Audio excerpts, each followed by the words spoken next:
Hello everyone, আসসালামু আলাইকুম। কেমন আছেন সবাই?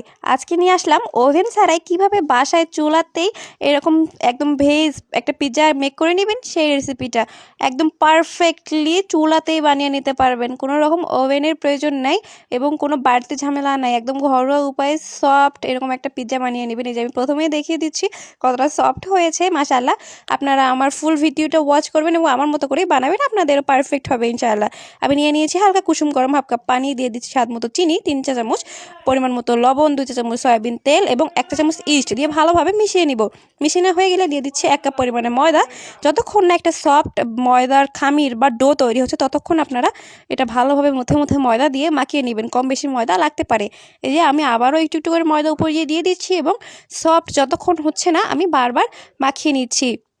সফট হয়ে যাওয়ার পরেই কিন্তু এটা আপনার মাখানোর উপর ডিপেন্ড করবে, কারণ পিৎজার রুটিটার উপরেই সবটা ডিপেন্ডেন্ট।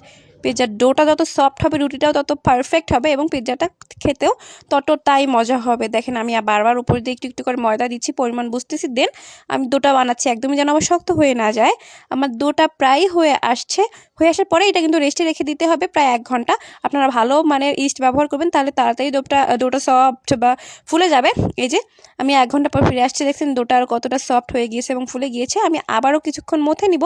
মথে নেওয়া হয়ে গেলে আমি যে মোল্ডে পিৎজাটা মেক করব সেই মোল্ডটা নিয়ে একটু সয়াবিন তেল ব্রাশ করে নিব, যাতে পিৎজাটা আনমোল্ড করার সময় কোনো ঝামেলা না হয়। দেন আমি এর উপরেই পিৎজার রুটিটা দিয়ে ভালোভাবে হাত দিয়ে চেপে চেপে বড় করে নেব, পিৎজার একটা শেপ দিয়ে নিব। আপনারা চাইলে এটা বেলেও করে নিতে পারেন, কিন্তু আমি হাত দিয়ে করে নিচ্ছি। আমার কাছে এটাই বেস্ট মনে হয়েছে এবং এই ডোটা কিন্তু অনেক সফট হয়, আমার মনে হয় না বেলার প্রয়োজন হয়। আমি হাত দিয়ে এর বর্ডারটা একটু করে উঁচু করে দিচ্ছি, পিৎজা যেরকম হয় আর কি। এরপরে দিয়ে দিতে হবে পিৎজার সস। পিৎজার সসটা কিন্তু একদম মাস্ট প্রয়োজন, নয়তো পিৎজার কোনো টেস্টই থাকে না।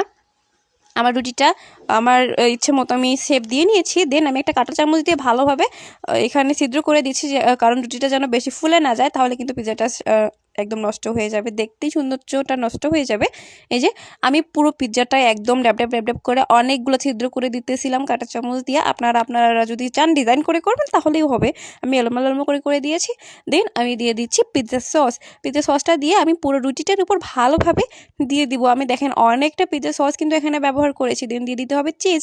আমি এই মোজারেলা চিজটা ব্যবহার করতেছি, এটাও কিন্তু আমার বাড়িতেই বানানো। আপনারা চাইলে আমার চ্যানেলে গিয়ে দেখতে পারেন, এই রেসিপিটাও দেওয়া রয়েছে। দেন আমি দিয়ে দিচ্ছি কিছু টপিংস, পেঁয়াজ, টমেটো এবং কাঁচামরিচ। আপনারা চাইলে ক্যাপসিকামও ব্যবহার করতে পারবেন, আমার এখানে অ্যাভেলেবেল নয় তাই আমি এগুলোই দিয়ে দিচ্ছি। দেন উপরে দিয়ে একটু গোলমরিচ এবং চিলি ফ্লেক্স ছড়িয়ে দিলাম। দেন আমি একটা কড়াই নিয়েছি, একটু গরম হবার পর স্ট্যান্ড বসিয়ে দিয়ে আমি এই পাত্রটা সেখানে বসিয়ে দিয়ে মিডিয়াম টু লো হিটে 20 মিনিটের মতো জাল করে নিয়েছি এবং আমার পিৎজাটা অলমোস্ট ডান। এতটা পারফেক্ট চুলায় যদি আমরা পিৎজায় বানাই নিতে পারি, তাহলে ওভেনের কি প্রয়োজন? এত টাকা খরচ কেন করব আমরা বাইরে খাইতে যেয়ে? দেখেন একদমই লো বাজেটে একদমই সহজ উপায় কত পারফেক্ট একটা পিৎজা বেক হয়েছে, আপনারা দেখে হয়তো বা বুঝতে পারতেছেন। আপনারা অবশ্যই আমার চ্যানেলটা ফলো কিংবা সাবস্ক্রাইব করে দিয়ে যাবেন, আমার ভিডিওগুলো ওয়াচ করবেন, আমাকে জানাবেন। দেখেন আমার পিৎজাটা একদম ডান। আমি আপনাদেরকে একবার কেটে দেখাচ্ছি কতটা সফট হয়েছে, আপনারা দেখেই বুঝতে পারবেন। এবং আপনারা নামানোর পরে উপরে দিয়ে একটু গোলমরিচ কিংবা চিলি ফ্লেক্স বা লেবুর রসও ছড়িয়ে দিতে পারেন, এতে পিৎজার টেস্টটা আরও বেড়ে যাবে। দেখেন আমি আবারও আপনাদেরকে দেখিয়ে দিচ্ছি কেটে কতটা সুন্দর হয়েছে, মাশাআল্লাহ। এটা খেতেও কিন্তু অনেক মজাদার হয়েছিল। আপনারা আমার ফুল রেসিপিটা ওয়াচ করবেন এবং আশা করছি সবার অনেক ভালো লাগবে। সবাই ভালো থাকবেন। আল্লাহ হাফেজ, আসসালামু আলাইকুম।